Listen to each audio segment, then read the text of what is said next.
옆에 계신 분들과 인사하겠습니다. 말씀 듣고 믿는 사람이 되겠습니다. 인사하겠습니다. 말씀 듣고 꼭 믿는 분이 되시기를 주의 이름으로 축원드립니다. 잠깐만요. 자꾸 소리가 나네.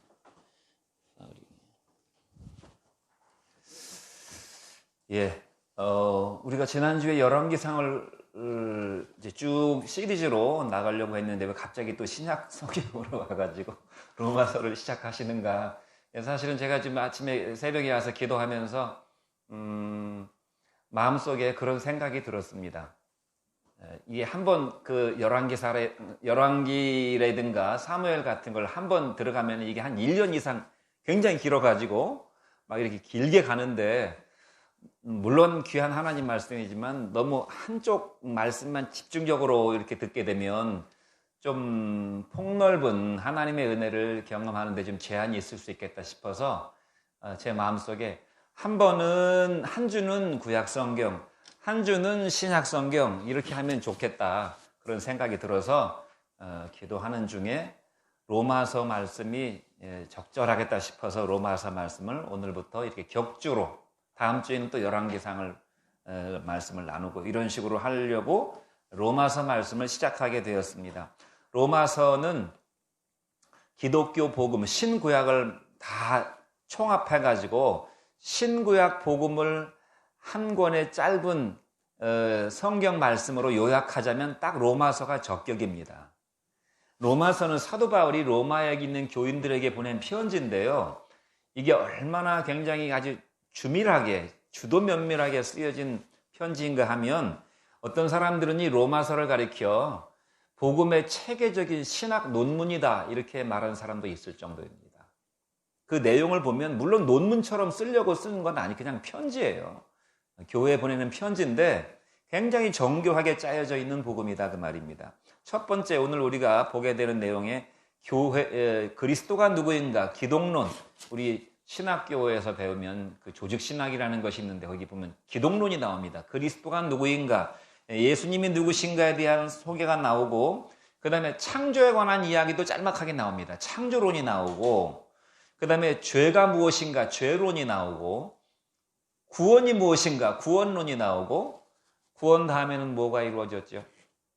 성령이 오시지요. 성령론이 나오고, 성령은 무엇인가?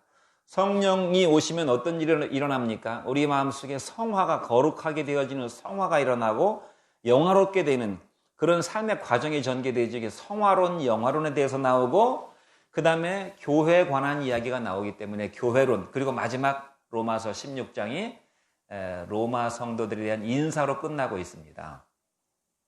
그래서 정말 체계적으로 복음을 아주 압축적으로 설명해 놓은 것이 로마서다. 사도 바울은 왜 로마 교인들에게 이런 로마서를 써서 보내었는가? 일단 로마 교회라고 하는 교회는 예루살렘 교회에서 사도를 파송해서 세운 교회가 아니었습니다. 선교사가 갔거나 안수받은 목사가 가서 세운 교회가 아니고, 그 이전부터 전쟁 포로로 붙잡혀와서 로마에서 노예 생활을 하고 있거나, 아니면 핍박 때문에 흩어진 유대인들이, 소위 말하는 디아스포라 유대인들이 로마에 가서 부쳐먹고 살고 빌어먹고 살다가 이렇게 거기서 정착한, 말하자면 그야말로 떠돌이 같은 그런 나그네 같은 유대인들, 그 다음에 로마에는 오늘날 미국 같은 곳이었으니까 온갖 세계의 그냥 별별 인종들이 다 모여가지고 살던 데다 보니까 꼭 유대인 아니어도 여러 종족들이 와가지고 살다 보니까 거기에도 그리스도인들이 생겨나게 되었던 것입니다. 자생적 그리스도인들. 그리고 그들 가운데 어떤 사람들은 고관 대작들도 있었어요. 왕족들도 있었습니다. 이렇게 교회가 말하자면 그냥 수많은 사람들, 수많은 인종들, 수많은 배경과 이런 문화를 가진 다양한 사람들이 섞여 있다 보니까 여러 가지 갈등들이 있었겠죠. 또 기본적으로 목사가 세운 교회가 아니고, 신학 교육을 정상적으로 잘 받은 사도들이 세운 교회가 아니고 그냥 자생적으로 생겨난 교회다 보니까 신앙이 굉장히 연약하고 체계적이지 못했죠. 평신도 중심의 교회였으니까. 그리고 또 거기에 정착해 살던 유대인들은 기본적으로 구약 율법에 바탕이 깔려있는 그런 사람들이기 때문에 이들은 아주 율법주의자들이었습니다. 율법주의적인, 예수를 믿어도 굉장히 율법적으로 믿는 그런 사람들이었다 그 말입니다. 그래서 하나님을 전혀 알지 못하는 그 비유대인들, 유대인이 아닌 이방인들, 하나님을 전혀 알지 못했다가 어느 날 어떻게 은혜를 받아가지고 예수를 믿게 된 사람들, 그러니까 이들은 율법을 모르니까 또 복음이 율법을 그렇게 강조하는 것처럼 보이지 않기 때문에 예수를 믿고 교회를 다니긴 하지만 삶의 습성이나 이런 삶의 이런 그 방식들은 굉장히 세속적인 것들이 그냥 그대로 묻어 있는 그런 사람들과 또 율법을 굉장히 소중하게 생각하는 사람들이기 때문에 예수를 믿어도 율법적으로 믿는 유대인들 간에 갈등이 있었기 때문에 예식적으로 믿고 또 행위적으로 믿고 이렇게 믿는 유대인들이 있었기 때문에 사도 바울이 이들에게 바른 복음을 체계적으로 전할 필요성이 있었다 그 말입니다. 바른 복음. 그래서 로마서는 그야말로 복음 중에서도 바른 복음을 가장 잘 설명해주고 있는, 체계적으로 잘 설명해주고 있는 그런 내용이 바로 로마서라 그 말입니다. 그러니까 우리가 기본적으로 배우고 들어갈 교훈은 뭔가 하면 예수님을 뜨겁게 믿는 것 물론 좋지만 뜨겁게 믿는 것보다 앞선 것이 뭐냐면 바르게 믿는 것입니다. 바르게 믿어야 제대로 뜨겁게 믿을 수가 있어요. 이단들을 보세요. 사이비들을 보세요. 얼마나 뜨겁습니까? 그들도 예수를 부릅니다. 성경을 들먹거립니다. 그런데 바르게 믿지 않아요. 일반 정통 교회라고 하는 교인들 가운데도 교회는 열심히 드나들지만 바르게 믿지 않고 자기 열심으로 믿는 사람들, 말하자면 자기 안경에 그런 안경을 끼고 예수를 믿는 사람들도 얼마나 많은지 몰라요. 그래서 로마서 말씀을 제대로 잘 우리가 배우고 마음속에 새겨야 된다. 로마서의 주제는 우리가 너무나 잘 알고 있는 기독교 복음의 큰 기둥이라고 할 수 있는 이신칭의 복음입니다. 그것이 무엇입니까? 로마서 1장 17절 복음에는 하나님의 의가 나타나서 믿음으로 믿음에 이르게 하나니 기록된 바 오직 의는 믿음으로 말미암아 살리라. 이것이 기독교 복음의 기둥이에요. 복음에는 하나님의 의로움이 나타나서 이 복음은 사람으로 하여금 믿음을 시작해서 믿음의 열매를 맺게 하나니 기록된 바 오직 의는 믿음으로 말미암아 살리라. 마르틴 루터가 교회가 부패하고 너무나 말하자면 초대 교회 상황과 별로 다를 것이 없는, 교회는 드나들지만 세속적인 가치관을 가지고 살아가고, 세속적인 가치관이라는 게 무엇입니까? 예수님 당시에도 그랬지만 교회가 강도들의 소굴이에요. 장사치들과 자기 욕망과 자기 이익과 종교인들과 이런 세속적인 사람들의 마음이 하나가 돼가지고 교회가 하나님을 찾고 예배는 드리지만 막 그야말로 강도의 소굴인 것처럼, 도둑들의 소굴인 것처럼 초대 교회도 그랬고, 그 다음에 그 마르틴 루터가 종교개혁을 할 때도 교회도 마찬가지였습니다. 그때 마르틴 루터가 들고 나온 내용이 무엇입니까? 바로 이 로마서 1장 17절로 인해서 종교개혁이 이루어졌던 것입니다. 그러므로 우리가 항상 물이 고이면 썩는다고, 사람이든 교회든 항상 이 말씀을 상기시켜서 우리가 붙들고 살아야 된다 그 말입니다. 복음에는 하나님의 의가 나타나서 믿음으로 믿음에 이르게 하나니 기록된 바 오직 의는 믿음으로 말미암아 살리라. 오직 복음뿐이다 그 말입니다. 오직 믿음뿐이다. 자, 그럼 사도 바울이 오늘 우리에게 주는 세 가지 교훈, 하나님께서 우리에게 주시는 사도 바울의 입을 빌려서, 사도 바울의 편지를 빌려서 우리에게 주시는 세 가지 교훈을 살펴보려고 합니다. 첫 번째는 예수 그리스도의 종 바울입니다. 로마서 1장 1절 말씀 같이 한번 읽어보겠습니다. 시작. 예수 그리스도의 종 바울은 사도로 부르심을 받아 하나님의 복음을 위하여 택정함을 입었나니. 본절은 바울이 자기를 소개하고 있는 내용입니다.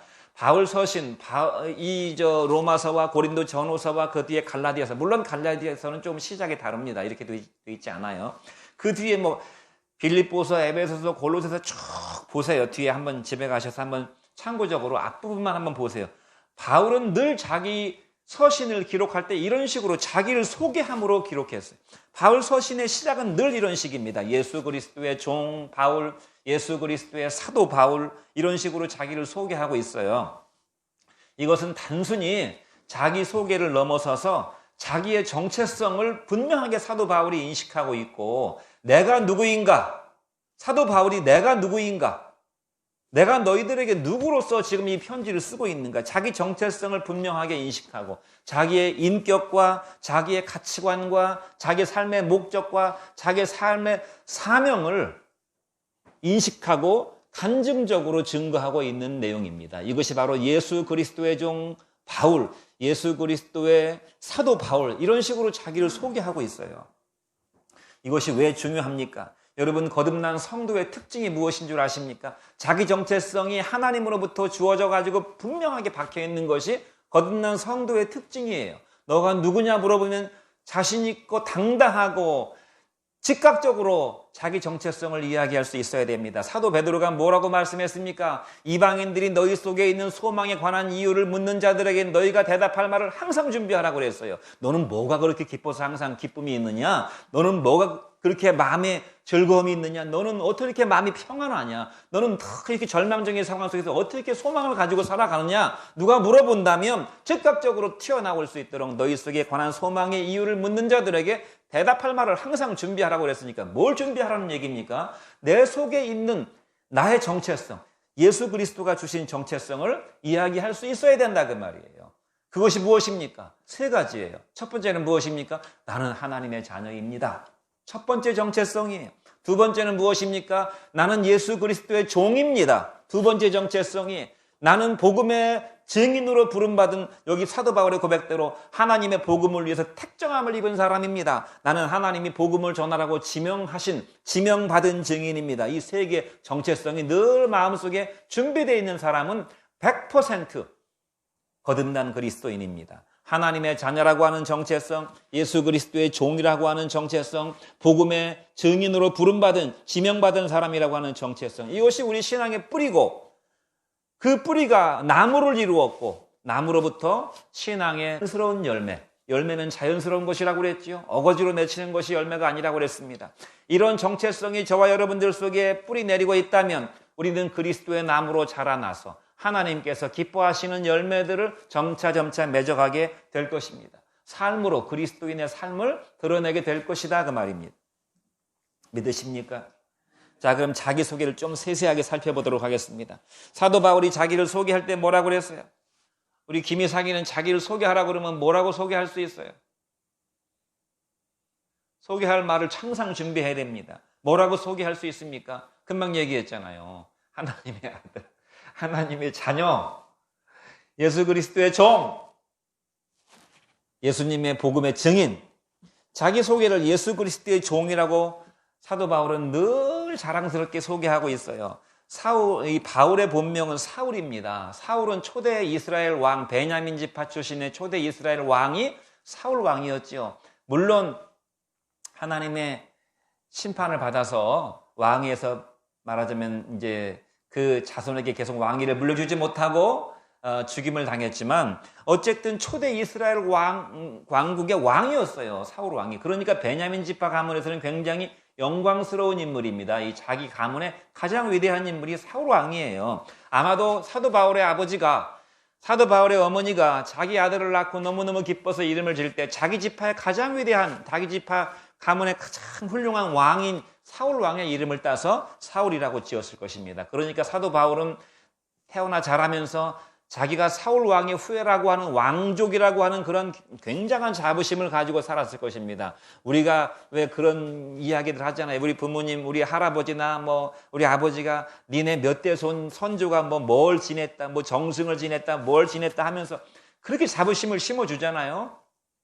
그런 것처럼 사도 바울은 왕족의 자부심을 가지고 살았을 것입니다. 사도 바울의 인격이나 그의 편지를 보면 사도 바울이 굉장히 뭐라고 그럴까요? 자부심이 강한 사람이라는 것을 알 수 있어요. 예수 믿기 전에도 굉장히 자부심이 강했고 예수 믿고 난 이후에도 물론 자부심의 근거가 달랐지만은 굉장한 자존감과 자부심을 가지고 산 사람이었다 그 말입니다. 사도 바울이 자기를 소개할 때 뭐라고 소개했습니까? 세속적으로 자기를 소개할 때 나는 바리새인 중에 바리새인이다 그랬어요. 이 말은 무엇입니까? 나는 영적으로 성골이다 그 말이에요. 영적으로 나는 성골이 무엇입니까? 왕의 후예다 그 말입니다. 나는 왕이 될 사람이다 그 말이에요. 영적으로. 그런 유대인의 구약 신앙의 자부심을 가지고 살았던 사람이고, 가문으로 치면 우리는 양반 가문 중에서도 양반 가문이라는 말입니다. 그리고 또 자기를 뭐라고 소개했습니까? 나는 율법으로는 흠이 없는 사람이라고 그랬어요. 이것은 가식적으로 한 말이 아니고 허풍을 떨어서 한 말이 아니고, 나는 율법적으로 흠이 없는 자라는 말은 나는 정말 율법을 철두철미하게 지켜온 사람이다, 그 말입니다. 흠을 잡을 수가 없어요. 사람의 생각으로는, 사람의 관점으로는 사도 바울에게서 흠을 찾을 수가 없는 사람이었다, 그 말입니다. 얼마나 철저하게 인생을 살아온 사람입니까?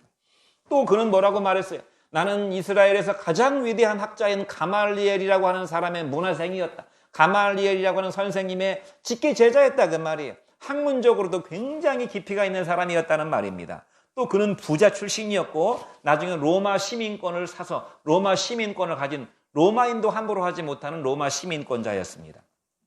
이것이 사도 바울이 예수님을 알지 못했을 때의 자기에 관한 자부심의 근거였고 자기 소개였어요. 그런데 그가 예수를 만나서 자기 소개 내용이 달라집니다. 예수님을 만난 이후에 뭐라고 그랬습니까? 디모데전서 1장 15절 말씀을 같이 한번 읽어보겠습니다. 디모데전서 1장 15절 시작. 밑보다 모든 사람들이 받을 만한 이 말이여, 그리스도 예수께서 죄인을 구원하시려고 세상에 임하셨다 하였도다. 내가 죄인 중에 괴순이라. 이게 사도 바울의 고백이었어요. 밑보다 모든 사람들이 받을 만한 이 말이여, 그리스도 예수께서 죄인을 구원하시려고 세상에 임하셨다 하였도다. 죄인 중에 내가 괴순이라. 자기가 죄인 중에 가장 괴수라고 자기 자신을 당당하게 소개하고 있어요. 또 자기 자신의 이름을 사울에서 바울로 바꿨습니다. 그리스 말로 파울루스. 파울루스라는 뜻은 작은 자란 뜻입니다. 자기는 왕 같은 사람으로 정말 대단한 자부심으로 살았는데 예수를 만나고 보니까 자기는 가장 작은 자예요. 바울이에요. 말 그대로 바울. 또 자기를 뭐라고 그랬습니까? 나는 만삭되지 못해서 태어난 7삭둥이, 8삭둥이, 7푼이, 8푼이 같은 사람이라고 그랬어요. 자기를. 자기가 제일 똑똑한 줄 알고 살았는데 예수를 만나고 보니까 자기가 가장 어리석은 삶을 살았던 사람이라는 것을 깨닫게 되었다, 그 말입니다. 그러면서 뭐라고 그랬어요? 나는 예수 그리스도의 종이다 그랬어요. 예수 그리스도의 종. 예수 그리스도의 종. 그 다음에 나는 사도로 칭함을 받기에도 감당할 수 없는 자라고 그랬어요. 특별히 우리는 여기서 예수 그리스도의 종이라고 하는 사도 바울의 자기 소개를 생각해 보려고 합니다. 왜 이것이 중요한가? 왜 사도 바울은 서신을 쓸 때마다, 편지를 쓸 때마다 예수 그리스도의 종이라고 자기를 소개하고 있는가? 신앙의 본질 세 가지가 있습니다. 신앙의 본질적 내용 세 가지가 있어요. 우리가 무엇을 믿는가 하는 것을 생각해 봐야 됩니다. 우리는 무엇을 믿는가? 그냥 덮어놓고 멍사 모르고 믿습니다가 아니라 뭘 믿느냐 그 말이에요. 우리가 예수님을 믿습니다. 예수님이 뭘 믿느냐 그 말이에요. 뭘 믿느냐? 마태복음 16장 16절이 그것을 말해주고 있어요. 같이 한번 읽어보겠습니다. 마태복음 16장 16절. 시몬 베드로가 대답하여 이르되 주는 그리스도시요 살아계신 하나님의 아들이십니다. 자, 우리가 무엇을 믿는가? 나는 누구인가? 아까 배웠습니다. 나는 누구인가? 나는 누구인가? 나는 하나님의 자녀요, 그리스도의 종이요, 복음을 위해서 택함받은 사람이라고 그랬죠. 그러면 나는 무엇을 믿는가? 나는 무엇을 믿는가라고 말할 때 우리는 무엇을 믿습니까? 예수님이 나의 주님이시며 예수님이 나의 구원자이신 그리스도시며 예수님은 내가 평생에 영원히 경배할 살아계신 하나님의 아들이십니다라고 하는 내용이 우리의 신앙의 본질적인 내용이에요. 그러니까 이 세 단어, 예수님을 중심으로 한 이 세 단어를 우리가 날마다 고백하면서 평생 이 고백의 내용을 묵상해 봐야 되는 것입니다. 왜냐하면 여기로부터 모든 은혜가 흘러나오기 때문에. 주는 그리스도시고 살아계신 하나님의 아들이십니다라고 한 고백을 하니까 예수님께서 얼마나 기뻐하시면서 시몬 베드로를 축복하셨습니까? 너는 복이 있는 자로다. 이것을 너에게 알게 하신 이는 네 혈육이 아니고 너를 낳아준 네 어머니도 아니고 네 아버지도 아니고 하늘에 계신 너희 아버지가 이 놀라운 비밀을 알게 하셨다. 그렇게 축복하셨어요. 예수님께서 왜 성육신 하셨습니까? 왜 육신을 입으시고 이 낮고 천한 죄인들이 우울거리는 자리에 오셨습니까? 왜 죄인들에게 멸시를 받으시고 십자가에서 못 박혀 죽으셨습니까? 왜 예수님께서 사람들이 보는 가운데서 부활하셔서 제자들이 보는 앞에서 구름을 타고 승천하셨습니까? 왜 예수님께서 약속하신 대로 올라가셔서 성령을 보내셔서 우리 가운데 거하게 하셨습니까? 왜 주님께서 교회를 세우셨습니까? 이 모든 것들의 이유와 목적이 무엇인가? 예수님이 우리의 주님 되시려고 그렇게 하신 것이나. 예수님이 우리 주님 되시려고. 그러므로 성도는 당연히 그리스도의 종인 것입니다. 예수님이 우리의 주인이시니까 우리는 당연히 예수 그리스도의 종이 되는 것이죠. 여러분, 죄가 무엇이라고 그랬습니까? 지난주에 아도니아의 죄를 이야기하면서 아도니아의 죄의 근본이 무엇이었습니까? 내가 왕이 될 거야. 내가 왕이 될 거야. 하나님을 통해서 하나님이 우리를 왕처럼 높여주시는 그런 인생이 아니라 스스로 왕 되고 싶어서 스스로를 위해서 여러 가지 것들을 준비하고 스스로를 위해서 많은 사람들을 만나고 스스로를 위해서 많은 것들을 공부하고 많은 것들을 끌어모으고 이게 아도니아의 인생 아니었습니까? 내가 주인 되는 것이 내가 내 인생의 주인인 것처럼 살아가는 것이 죄의 뿌리라고 그랬습니다. 그러면 구원은 무엇입니까? 예수님이 내 인생의 주인 되는 것이 구원인 것입니다. 그러니까 그냥 교회 다니고 예수 믿습니다 해도 예수님이 내 인생의 주인이 되시지 못하셨으면 나는 구원이 없는 것이다 그 말입니다. 예수님께서 내 인생의 주인이 되시고 내 영혼의 주인이 되신 것이 구원인 것입니다. 이게 복이고 이게 복음이에요. 이게 하나님께 영광이요. 하나님이 우리에게 주시는 은혜요 축복이요 내게도 무한 영광인 것입니다. 내가 예수 그리스도의 종이 되는 것이 무한 영광이기 때문에 사도 바울은 서신을 쓸 때마다 나는 예수 그리스도의 종이라고 하는, 말하자면 이것이 자기 자랑입니다. 우리의 자랑이 무엇이 되어야 됩니까? 내가 내 주인이 예수님이라고 하는 것이 나의 자랑이 되어야 될 줄로 믿습니다. 제가 이 내용을 묵상하면서 이것을 우리가 어떻게 실감나게 이해할 수 있을까 생각을 해봤는데, 하나님은 빛이시라고 그랬으니까 하나님이 창공에 빛나는 태양이라고 한다면 죄인의 영광, 사람의 영광이라고 하는 것은, 하나님의 영광이 하늘에 밝게 빛나는 태양이라고 한다면 사람의 영광이라고 하는 것은 기껏 촛불에 불과한 어둠에 빛나는, 어둠이 있을 때나 조금 빛이 나는 촛불 아니면 반딧불 정도밖에 안 된다는 그런 생각이 들었습니다. 그런데 사도 바울은 자기는 그리스도의 종이라고 얘기합니다. 그러면 태양의 빛의 종이란 말이잖아요. 빛의 종. 제가 태양을 연구해 보니까 태양의 크기는 그러니까 이게 지구 크기에, 지구의 지름의 136배인가 이렇게 된다고 그러더라고요. 그러면 부피는 이렇게 세제곱으로 크니까 지구의 몇 배입니까 이게? 세제곱이니까 100만 배입니까? 100만 배. 하여튼 태양은 어마어마하게 큰 그 불의 덩어리, 빛의 덩어리입니다. 그 태양 안에, 태양 속에는 끊임없이 그 핵 융합 반응이 일어나고 있어가지고 이게 수소폭탄이 터질 때 나오는 그런 어마어마한 에너지가 계속 거기서 만들어지고 있어. 그 안에 온도는 뭐 1억 도인가 2억 도인가 된다는 거예요. 그리고 이제 껍데기가 몇 도냐면 기본적으로 껍데기가 6,000도예요. 근데 그 중에서 가장 어두운 부분이 있어요. 태양도 어두운 부분이 있습니다. 그걸 흑점이라고 하는데 거기는 한 4,000도 내지 5,000도가 된다고 합니다. 자, 그러면 우리가 지금 태양을 보고 있잖아요. 태양의 온갖 혜택을 받고 있잖아요. 이 태양이 지구까지 날아오는데 거리가 1억 5천만 킬로미터. 상상이 안 되시지? 어느 정도의 거리인가? 빛이 번쩍하면은 30만 킬로미터를 날아갑니다. 달과 지구 사이 거리가 30만 킬로미터라고 그러는 거예요. 그러니까 달에서 만약에 누가 후레쉬를 번쩍 비치면 똑딱 지나면 우리 후레쉬 빛이 오는 거예요. 그렇게 빛이 빠른데요. 이 빛이 8분 동안을 날아가야 가는 거리가 태양과 우리 사이의 거리예요.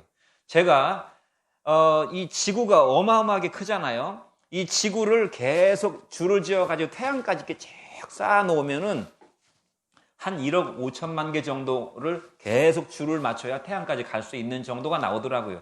그러면 1억 5천만이라는 이름이 자꾸 나오는데 1억 5천만이라는 이름이 얼마나 그 세기가 어려운 세기냐면 제가 시간이 있어가지고 따져봤어요. 여러분 직장에 출근하셔가지고 출근 8시간 근무한다고 쳐보세요. 8시간 근무하는데 다른 일을 하는 게 아니라 하나, 둘, 셋, 넷, 다섯, 여섯, 일곱, 여덟, 아홉, 10까지 계속 쉬는 겁니다. 10까지. 그럼 11, 12 쉬면 이제 발음이 어려우니까 그냥 10만 쉬는 거예요. 하나, 둘, 셋, 넷, 다섯, 여섯, 일곱, 여덟, 아홉, 10 계속 10을 쉬는데요. 하루 종일 이것만 쉬는 거예요. 8시간 근무하면서. 그 다음에 주 5일 근무하면서 몇 년 동안 이걸 세야 1억 5천만이 나오는 줄 아십니까? 5년 동안 근무해야 돼요. 5년 동안 계속 1억, 하나, 둘, 셋, 넷 쳐서 5년 동안 세야 1억 5천만을 셀 수 있어요. 그렇게 먼 거리입니다. 지구와 태양 사이의 거리. 지구를 1억 5천만 개를 갖다 대야 태양까지 갈 수 있는 거리인데 그 태양의 가장 차가운 부분에서 나오는 그 4천도, 6천도의 빛이 오늘 우리에게 지금 쏟아지고 있는 거예요. 이 빛이요. 그 빛을 우리가 똑바로 쳐다볼 수가 없어요. 눈이 멀어요. 빛이 얼마나 강렬한지. 하나님이 태양이라고 한다면 우리는 그 태양의 가장 어두운 부분에서 오는 빛을 한참 동안 보고 살 수가 없을 정도로 그 영광은, 그 빛은 어마어마한 빛인데 사도 바울은 지금 그걸 얘기하고 있는 것입니다. 나는 태양과도 같은 그리스도의 가장 어두운 부분, 종에 해당되는 가장 어두운 부분의 흑점 같은 존재라고 얘기하고 있는데 그 영광은 지구상에 있는 촛불하고는 비교할 수가 없습니다. 그렇게 얘기하고 있는 것이라 그 말입니다.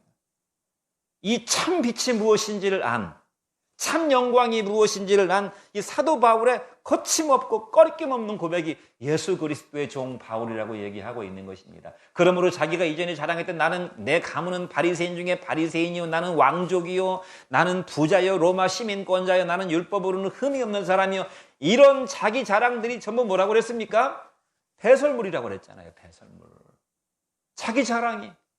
내 돈 좀 가지고 있는 거, 내 권력 좀 가지고 있는 거, 내 학벌 좀 가지고 있는 거, 하나님 영광이 비춰보니까 정말 이것은 추하고 더럽고 악한 것이었다 그 말입니다. 로마서 14장 7절 말씀, 8절 말씀을 같이 한번 읽어보겠습니다. 14장 7절 시작. 우리 중에 누구든지 자기를 위하여 사는 자가 없고 자기를 위해서 죽는 자도 없도다. 우리가 살아도 주를 위하여 살고 죽어도 주를 위해서 죽나니 그러므로 우리가 사나 죽으나 주의 것이라. 우리 중에는 다 주를 위해 사는 사람뿐이다 그 말입니다. 우리 중에라는 말은 무슨 말입니까? 예수님을 나의 주님이요 그리스도로 고백하고 하나님의 자녀가 되고 예수 그리스도의 증인되고 복음을 위해 사는 사람들은 다 예수 그리스도의 것들이다. 예수 그리스도를 위해 살고 예수 그리스도를 위해 죽으니 우리는 사나 죽으나 주의 것이다. 주의 것이라고 하는 말이 우리가 지금 굉장히 고급지게 쓰는 말 무엇입니까? 크리스찬이란 말입니다. 크리스찬. 주의 것이란 뜻이에요. 주의 것. 이것은 정말 그 당시 용어로 말하면 그리스도의 노예들이란 뜻입니다. 노예들. 노예 그러면 어감이 나쁘지만 크리스찬 그러면 굉장히 어감이 좋죠. 그러나 크리스찬으로 불려지는 이름은 그 당시에 세상 사람들에게는 아주 경멸적인 언어로 쓰였던 말입니다. 무슨 말이냐면은 이런 말입니다. 노예라고 그랬으니까 저기 논두렁에서 풀을 뜯어먹고 있는 소가 있어요. 근데 지나가다가 저 소 누구네 거요? 이렇게 물어보는 거예요. 저 소 누구네 요? 저거 뭐요? 그러니까 옆에 있는 사람이 저 소 김서방 낸 거요. 그렇게 얘기하는 것입니다. 저 소 김서방 낸 거요. 이렇게 얘기하는 것입니다. 자, 나무지게를 지고 가는 종이 나옵니다. 종이 지게에다 짐을 지고 막 땀을 뻘뻘 흘리면서 갑니다. 저거는 뭐요? 그러니까 저거 그리스도 거요. 그렇게 얘기하는 것이에요. 그리스도 거요. 이 말은 무슨 말입니까? 아주 경멸적으로 말하고 있는 것이다. 그리스도인들을 무시하고 조롱하고 저 그리스도 거요. 그런 말입니다. 사람 취급도 받지 못하는 것이라 그 말이에요. 초대교회 성도들은 이렇게 세상 사람들이 멸시하는 말, 그리스도인, 그리스도의 종, 그리스도의 노예라고 하는 이 말을 굉장히 영광스러운 호칭으로 받아들였어요.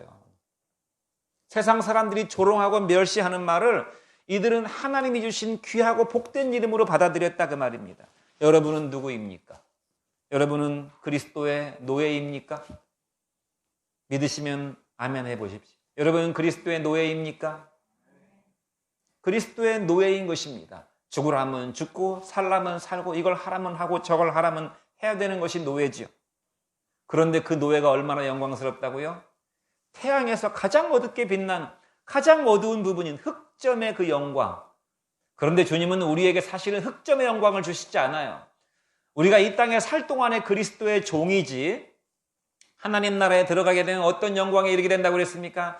하나님의 아들의 나라에 들어간다고 그랬어요. 하나님 아들의 영광을 우리에게 주신다고 말입니다. 하나님이 우리의 아버지가 되시니까, 그러니까 하나님의 영광을 함께 누리는 거예요.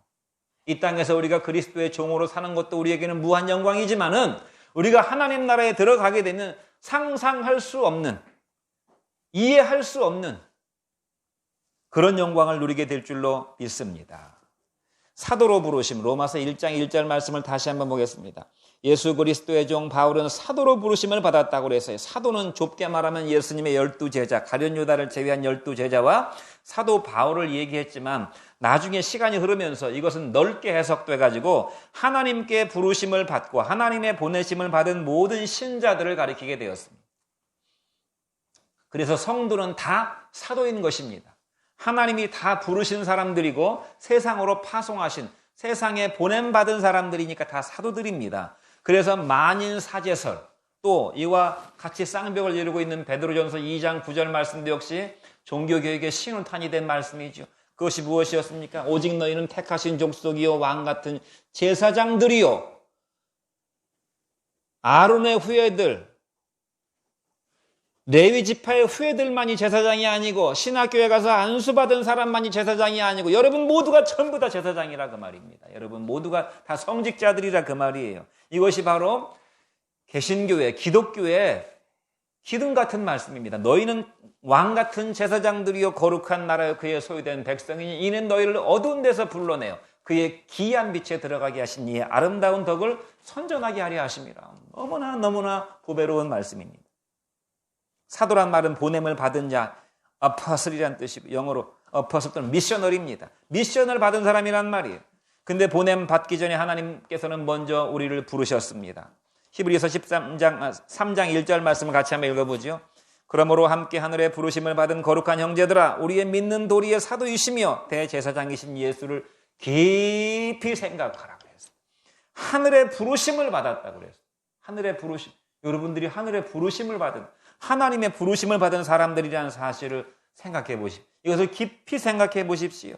믿음이란 것은 이렇게 설명할 수도 있어요. 믿음이란 것은 성경에 말씀하신 예수님, 성경이 말씀하고 있는, 성경이 계시하신 바로 그 하나님께서 나를 부르시는 음성을 듣는 것이 믿음입니다. 육신의 귀로 들을 수도 있지만 어떤 사람들은 진짜 육신의 귀로 듣듯이 듣는 사람들이 있다고 제가 얘기를 들어봤어요. 사도 바울도 어떻게 보면 육신의 귀로 들었다고 볼 수도 있죠. 사울아 사울아 불렀으니까. 그런데 믿음의 눈으로, 영혼으로, 우리의 마음으로 들을 수 있는 그 하나님의 음성을 듣는 것이 믿음이라 그 말입니다. 주님께서는 우리를 부르신다는 사실. 사울아 사울아 부르시잖아요. 사울아 사울아. 또 아브라함아 아브라함아, 내 아들 이삭을 죽이지 말아라. 내가 준비했다. 이렇게 말씀하시잖아요. 또 요한을, 베드로를 부르실 때 뭐라고 부르셨어요? 요한의 아들 시몬아. 그의 이름을 불러주셨다는 것입니다. 그의 이름을. 또 세리장의 삭개오를 부를 때 뭐라고 그랬어요? 삭개오야. 이름을 다 알고 계셔요. 처음 보는데 다 이름을 알고 계셔. 하나님께서, 예수님께서. 거기에 이렇게 부르시는 게 아니고, 우리의 이름, 이 지상에 존재했고 존재하고 있는 모든 사람의 이름을 다 아시고 우리 각 사람의 이름을 부르신다 그 말입니다. 마리아야 이렇게 부르셨어요. 마리아야. 내 아들아, 소자야 이렇게 부르셨어요. 여러분의 이름도 이렇게 부르신다는 사실이에요. 여러분의 하나님이 이 천지 만물을 지으신, 저 뜨거운 불덩어리, 빛덩어리, 태양을 만드신, 이 우주의 모든 것들을 만드신 하나님께서 내 이름을 부르고 계신다 그 말입니다. 주님이 내 이름을 부르신다는 사실은 정말 경천동지할 사건입니다. 하늘이 놀라고 땅이 진동할 사건이라 그 말이. 제가 언젠가 말씀드린 적이 있습니다. 저희 교회 선교단체 사모님 계셨는데, 그 사모님이 자기가 초등학교 때, 제가 이거 말씀드리고 기억날 거예요. 초등학교 때 선생님이 오셔서 출석을 부르시는데, 이제 수업 시작 전에 출석을 부르시는데, 선생님이 출석부를 교무실에 놓고 왔다고 그랬죠. 출석부를 놓고 왔는데, 출석부 좀 누가 갖고 와야 되는데, 쭉 훑어보시다가, 그 사모님 이름이 오키예요, 오키. 오키야 가서 출석부 좀 갖고 와. 이렇게 자기 이름을 불렀다는 것입니다. 오키야 가서 출석부 좀 갖고 와라. 교무실 가서. 근데 이 사모님이 수십 년의 세월이 흘렀는데도 선생님이 자기 이름을 불렀다는 거에 대한 감동이 있어요. 자기 이름을 불러줬다는 거에 대한. 누구누구야, 찬영아, 기수가, 이렇게 하나님, 우리 장모님 정호가. 하나님이 부르신다 그러면 제가 부르니까 은혜가 안 되죠. 하나님이 부르신다 그러면. 하나님이 여러분의 이름을 부른다는 생각을, 이건 팩트니까, 사실이니까. 내가 너를 사랑한다. 너는 내 아들이고 내 딸이다. 내가 너를 위해 죽었다. 이 사도의 부르심, 우리를 파송하시기 위해서 부르셨다는 사실을 기억하는 여러분 되시기를 주의 이름으로 축원드립니다. 마지막으로 복음 전파를 위한 보내심입니다. 로마서 1장 5절로 6절 말씀을 같이 한번 읽어보죠. 그로 말미암아 우리가 은혜와 사도의 직분을 받아 그의 이름을 위하여서 모든 지방인 중에서 믿어 순종하게 하나니 너희도 그들 중에서 예수 그리스도의 것으로 부르심을 받았다고 그랬어요. 부르신 하나님은 나를 보내십니다. 무엇을 위해서 보내십니까? 가장 고귀하고 소중한 일을 위해서 보내십니다. 이것은 자식만이 할 수 있는 일이에요. 자식만이 할 수 있는 일이 있습니다. 돈 주고 할 수 없는 일이, 사람 사서 할 수 없는 일, 자식이 해야 되는 일입니다. 예수 그리스도의 복음을 전파하는 것은 세상의 영웅 호걸도 할 수 없는 일이고 고관 대작들도 할 수 없는 일이고 세상의 지혜자들이나 성현들이나 현인들도 할 수 없는 일입니다. 오직 하나님 자녀만이 할 수 있는 일이 우리 아버지이신 하나님과 우리의 구원자이신 예수 그리스도를 전파하는, 이것은 천사도 할 수 없는 일입니다. 천사가 할 수 있는 일이었다면 하나님께서 천사를 시켰을 것입니다. 천사 시켰으면 얼마나 좋았겠어요. 천사 시켰으면 복음 전파하는 건 뭐 별로 일도 아니었겠죠. 그런데 하나님은 굳이 이렇게 허물이 많고 이렇게 자기 문제에 넘어지고 자빠지고 낙심하고 한숨 쉬고 하는 우리 같은 사람을 하나님의 복음을 증거하는 일꾼들로 부르셨다 그 말입니다. 그러므로 복음은 이 복음 전파는 우리가 하나님의 자녀다운 삶을 살 수 있는 하나님의 특별 은총이에요. 만약에 하나님께서 우리에게 복음을 전파하는 이런 사명을 주시지 않았더라면 우리의 삶이 다른 세상 사람들의 삶과 별로 다르지 않았을 거예요.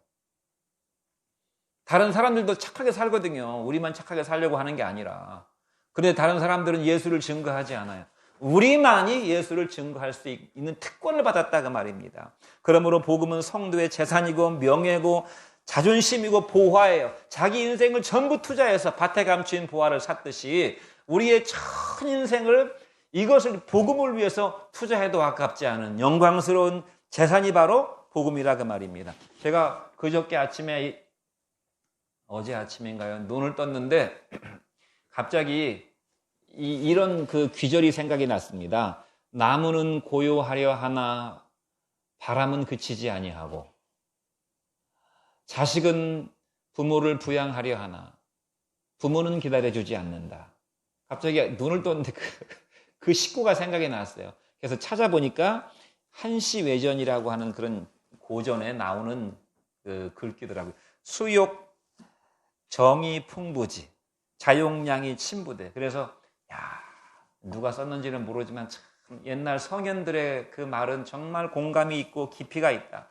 나무는 고요하려 하나 바람은 그치지 아니하고. 그러니까 계속 흔들릴 수밖에 없죠. 제가 왜 이 생각을 했냐면 자식을 많이 낳았더니 마음의 평안이 그렇게 늘 유지가 되지는 않아요. 그래서 아마 이 생각이 났던 것 같아요. 그러나 또 저도 또 부모에게 효도 좀 하려고 해보니까 부모님은 벌써 안 계셔요. 누가 참 했는지 옛날 공자, 맹자님, 성현들의 가르침은 정말 깊이가 있고 공감이 있고 우리의 마음에 경종을 울려주는 참 좋은 글귀들이구나. 그러니까 옛날 사람들이 그냥 공자님 말씀, 맹자님 말씀을 그냥 막 날마다 애우고 그냥 그걸 마음에 새겼죠. 그런데 너무나 깊이가 있고 공감이 되는 성현들의 가르침이지만 이것은 사람의 말이기 때문에 진리가 아니고 빛이 아니고 생명이 없고 인생의 길이 아니고 답이 아니에요. 그냥 그렇다는 말입니다. 세상 사람들이 하는, 성현들이 하는 말, 그 지혜의 말, 그 깊이가 있어 보이는 말들은 그냥 그렇다는 거예요. 산은 산이고 물은 물이란 얘기예요. 그냥 그렇다는 말. 그래서 뭘 어쩌라는 말입니까? 이게 답이 없는 세상 사람들의 지혜. 그러나 주님의 복음은 어떻습니까? 그냥 그렇다는 말이 아니에요. 주님의 복음은 빛이고 진리이고 생명이고 근본이고 우리의 길이고 답이에요. 우리 인생의 답. 몇 가지만 제가 말씀을 드려볼게요. 요한복음 1장 4절에 주님께서 뭐라고 말씀하셨습니까? 그 안에 생명이 있었으니 이 생명은 사람들의 빛이라고 그랬어요. 그 안에 예수 그리스도 안에 생명이 있었으니 이 생명은 모든 사람들을 살게 하는 빛이다 그 말입니다. 또 마가복음 2장 5절에서는 주님이 뭐라고 말씀하셨어요? 소자야 너의 죄사함을 받았느니라 그랬어요. 죄사함을 즉석에서 선포하신 신적 권위를 가진 하나님 말씀입니다. 누가복음 23장 42절로 43절은 뭐라고 말씀하셨습니까?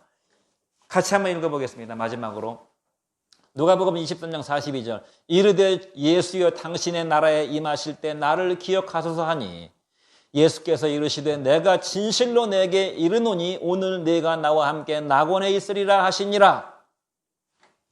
주님이 마지막 숨을 거두시면서 자기 옆에 같이 달려 강도 십자가 달려 죽는 강도에게 뭐라고 말씀하셨어요? 그 강도가 영적인 눈이 열려져 가지고 마지막에 자기 옆에 계신 예수님을 보고서 당신의 나라에 들어가게 될 때 나를 기억해 주세요. 그 마지막 이제 숨이 끊어지는 그 절체절명의 순간에 당신의 나라에 들어갈 때 나를 기억해 주세요.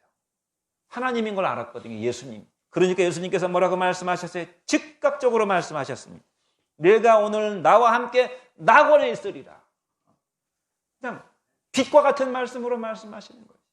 이게 공자할 맹자할 말씀이 아니에요.